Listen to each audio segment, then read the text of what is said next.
नमस्कार। प्रस्तुत बा एगो कृष्ण भजन। आशा करतनी कि आप सबके अच्छा लागी। तो लाइक शेयर और सब्सक्राइब जरूर करब जा। कमेंट करके भी बताइब जा कि हमार गीत भजन रुआ लोग के कैसन लागेला। धन्यवाद। बाजल बाजल हो मुरलिया ई कवना काम के।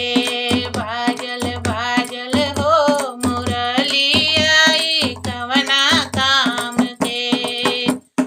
कवना काम के हो रामा कवना काम के। बाजल बाजल हो मुरलिया ई कवना काम के। बाजल बाजल हो मुरलिया ई कवना काम के।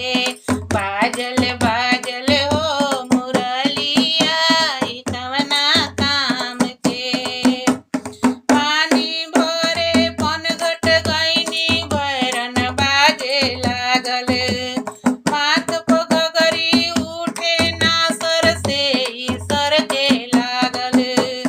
पानी भरे गइनी पनघट बैरन बाजे लागल।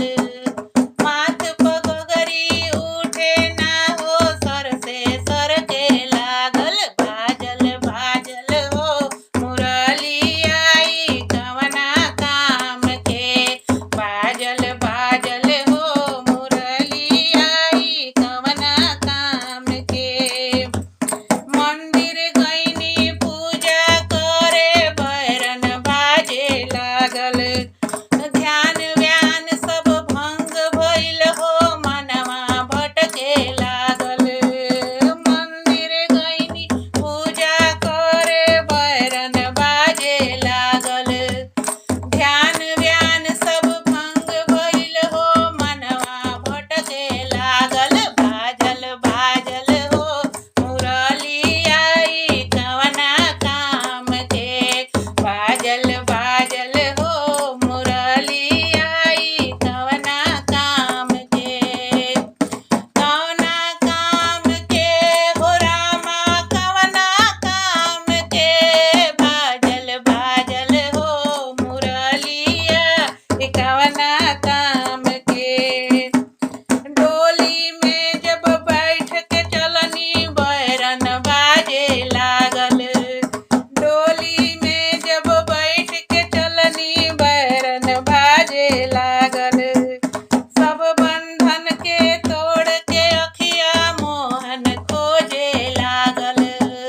सब बंधन के तोड़ के अखिया मोहन खोजे लागल। बाजल बाजल हो मुरलिया ई कवना काम के। बाजल बाजल हो मुरलिया ई कवना काम के।